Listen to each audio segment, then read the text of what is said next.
We're in Bordeaux, one of my favorite regions in the world. I don't mean to show bias, but it's true. And this is the Chateau de Ribebon Cabernet-Franc from 2019.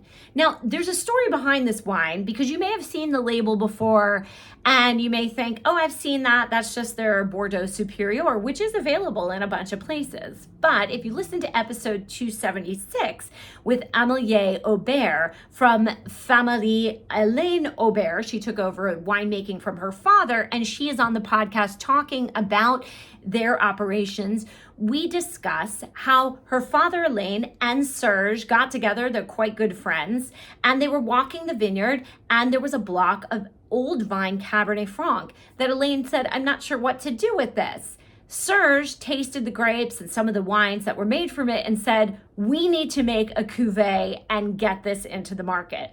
So I call this Cabernet Franc, which only Serge imports, the Serge Cuvée. I wish it would say that on the bottle because that's what I call it. But it is only distributed by Serge. It is made in concert with Serge, 85% Cabernet Franc, 15% Merlot. And the wine is from these 60-year-old vines, hand-selected plots growing on limestone and clay. That limestone is going to give it some lightness, even though it is from a relatively warm area.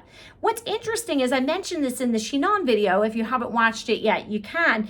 These are both Cabernet Franc. You have a Chinon, which is 100% Cabernet Franc, and the Bordeaux, which is the Cabernet Franc from Bordeaux, which is 85% Cabernet Franc and 15% Merlot.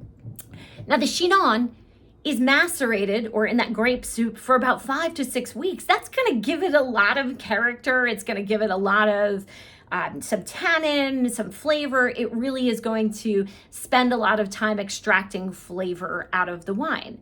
And yet, that wine, given where it grows, given the climate, is going to be a lighter style than the Cabernet Franc from Bordeaux, which was only macerated for 20 to 25 days. The difference, warmer climate, and in addition, there is oak on this wine, 18 months more or less. This wine is sitting in an oak barrel, and that's going to make a big difference in the character of the wine. I will be quiet now so that we can taste it. It's actually probably a lighter color than the Chinon, or about the same color. The addition of Merlot might lighten it up a little bit, although Merlot can be quite dark too. Give it a swirl around the glass and a sniff.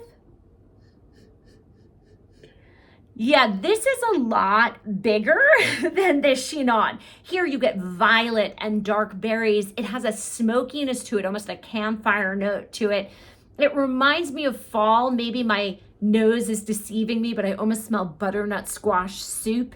These toasty notes, it reminds me of camping outdoors.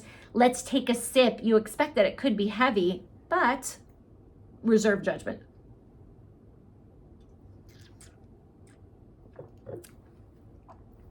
The wine is medium bodied, silky tannins.